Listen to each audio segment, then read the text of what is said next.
This is the scene in Toronto. Ham and egg or not? Absolutely. I mean, they're not a nominee. They're definitely in. You don't see ketchup on that hot dog. No, you don't, Yes, I do. Lauren. No, In you the don't. mix. You see mustard. No, the Frank is burnt. That's what you're seeing. Oh, that's what I'm seeing.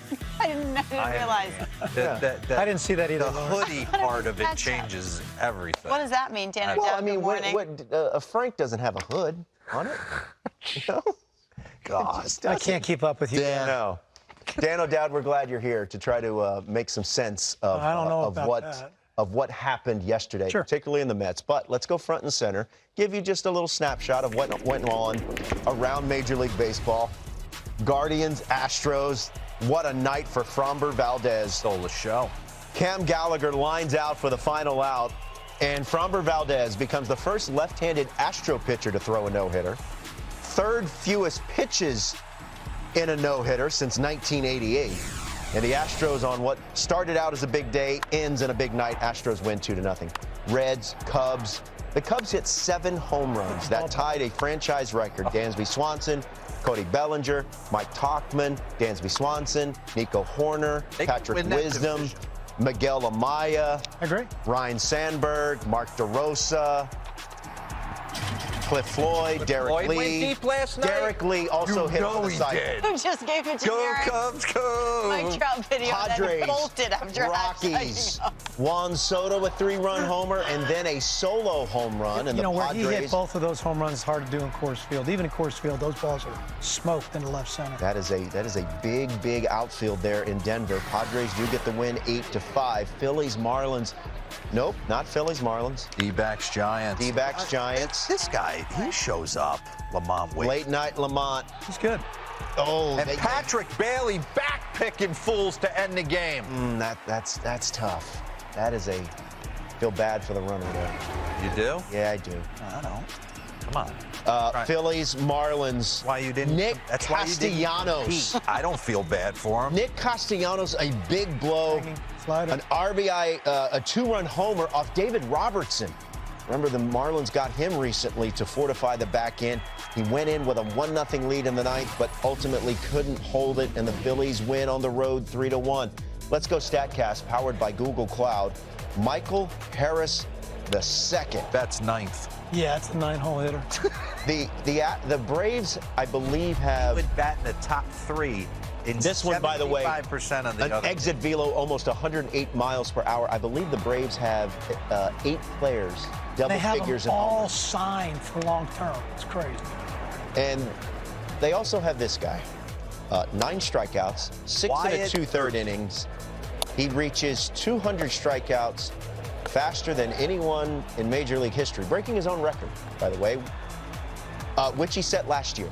And just to button that up, Get custom jeans. you have to with It's like Robbie Ray. He's not buying those off the rack.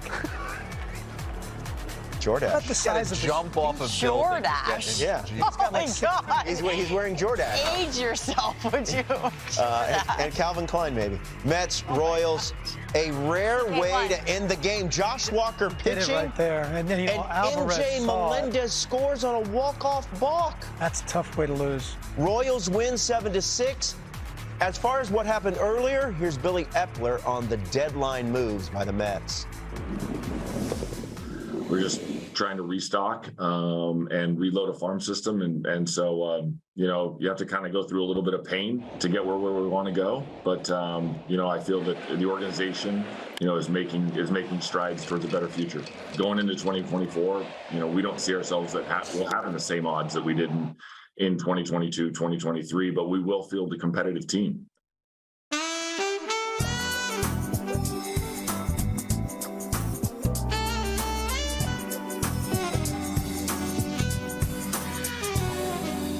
That's right. We're we all so You're gonna- amused. If you're We're going to amused, slide but into my he's not. DMs, you need these glasses. That's right. It goes down in the DMs, as we all know, and slide into my DMs. Yeah, And they're this- like -2.5 right there. I'm scuffling. Dan, you It and I went had a quick, too. conversation this morning about the Mets, the dead money they're spending, and if this was too soon. And I walked away with this thought. that this similar team last year, and you made this point, and it was an excellent one, won 101 games a year ago. Was this premature? Was it too soon? Could they stay pat? These were all the points you were bringing up, and I'd love to kind of open up the conversation. Well, the first one I'd like to talk about, historic, Roflo brought it up, because it really was yesterday. Over the last few days, we've never seen an owner utilize his wealth to send away players and acquire young talent. And if you look at the amount of money that they sent out, it's historic. I mean, they sent out $210 million. In fact, their payroll of dead money, so they have a dead money file on their balance sheet, on their P&L, is $180 million, which would have been 14th highest of overall payroll in the game today. Just in dead money. Just in money of players not going to be playing for your club, be playing for other teams in the game. I mean, strategically, I get it. They acquired good young talent.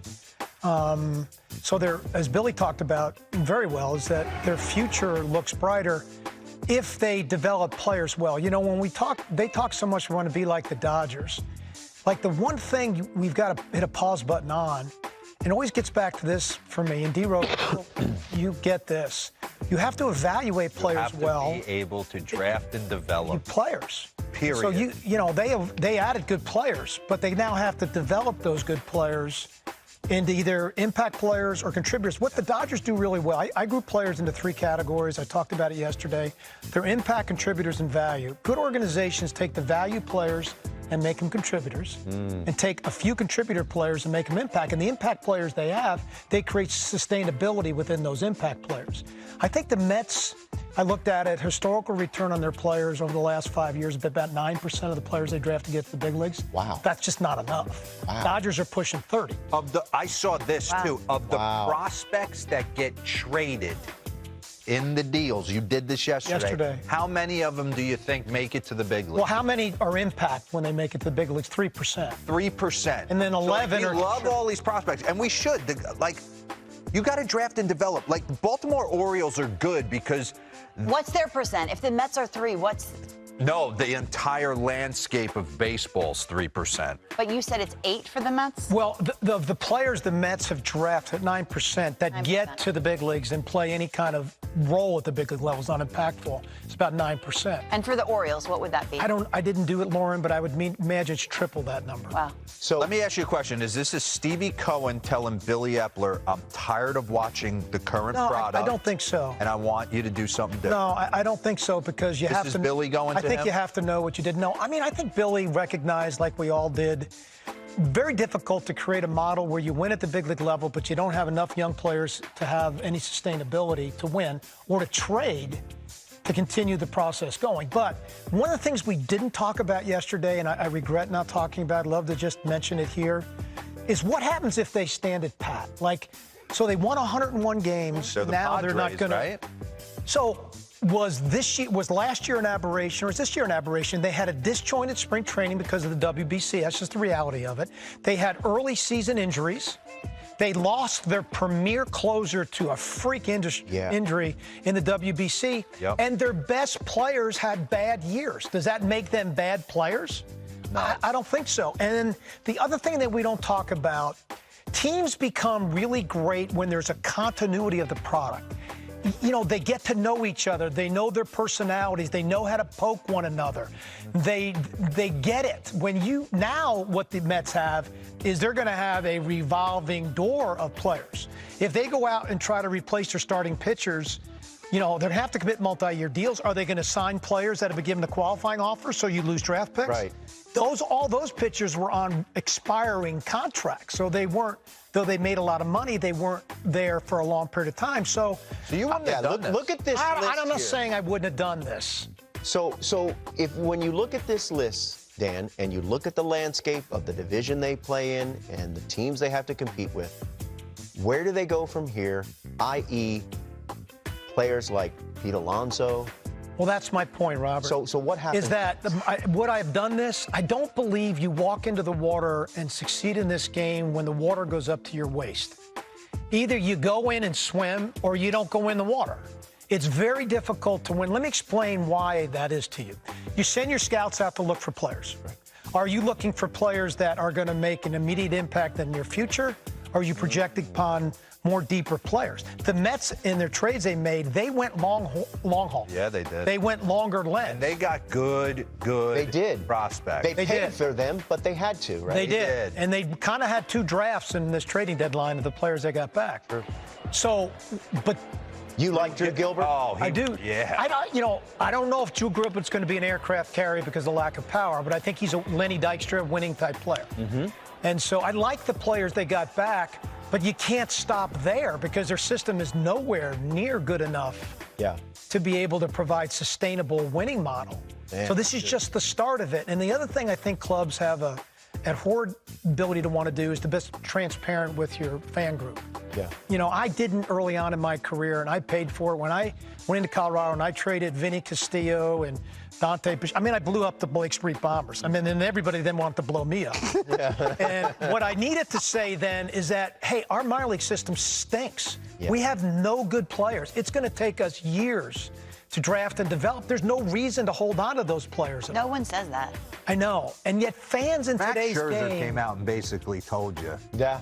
Fans in today's game are educated enough that they get that. You know, they just want transparency because they're going to see the transparency on the field eventually anyway. You mentioned the Dodgers. Let's hear from Andrew Friedman. Obviously, the Dodgers were very active, and they reportedly had a deal in place for Eduardo Rodriguez before he invoked his no trade. Check this out. You know, we thought with having a lot of his ex-teammates and guys that he's played with that and our place in the standings, and we thought we would be very desirable, but obviously for family reasons, you know, we never got a chance to talk to Eduardo, but we talked to his agent numerous times, and you know, we respect that he had this right and he exercised it. Obviously, we would have loved for him to join what we have going here, but you know, it's hard for us to argue with family reasons. You know, right there, guys, let me just jump in. I would never give an opposing team that I was making a deal with the right to talk to my player or agent. That's my job. Yeah. Like, my job is to determine which clubs are you willing to go to. Yeah. But do you know that before, Dan? I don't understand. Yeah. So if you knew this, why are you wasting time on the conversation? I got to believe, Lauren, the disconnect here is that both the agent and the player gave the Tigers indication that the Dodgers were good to go and then had a change of heart at the end. And I'm going to say something. I'm always pro player, and I don't know family reasons why Eduardo doesn't. But the Detroit Tigers stood by him last year. Yeah. I said that yesterday. And he went home and disappeared from his team and teammates for whatever reason. Right. And they honored that, and then they brought him back. And then they're willing to move him for 2 months to the Dodgers to try and win a world championship. And he can exercise his right, but if I'm the Tigers, I'm hot. I'm hot. I think I'm actually more upset. So we don't know everything, right? But the other thing I think, you know, this is Scott Harris's first time as a GM. Hey, you got to pivot quickly then. Yeah. Like, how do you not have a deal in place with the Orioles is mind-boggling to me. Because you match up really well with them. Maybe you don't get everything that you said you need to get because he could be just a rental for 2 months. Yeah. So you're not going to get what you're going to get for Keller. He was an original Oriole draft pick, I mean, right? or maybe it's not just someone that you're going to pivot to. So it leads me to believe that the information Scott and his group were getting was they had no doubt that he was going to approve that deal to the Dodgers. And at the very end of the day, he didn't approve the deal, and I couldn't agree with you more. I don't know what and he has the right. We have no idea to understand what his personal life is all about. But it's 2 months, and this is your living. And, it's tough. It's tough. Real quick.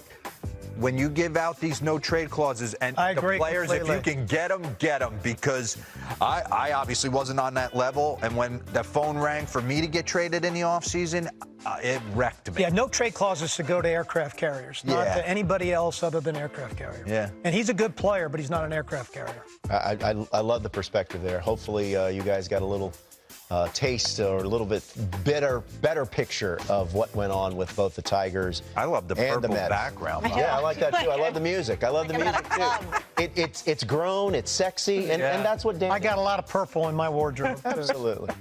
All right, hey, the Nike RBI Baseball World Series is in full swing at the Jackie Robinson Training Complex. Let's take a look at some of the highlights in this Nike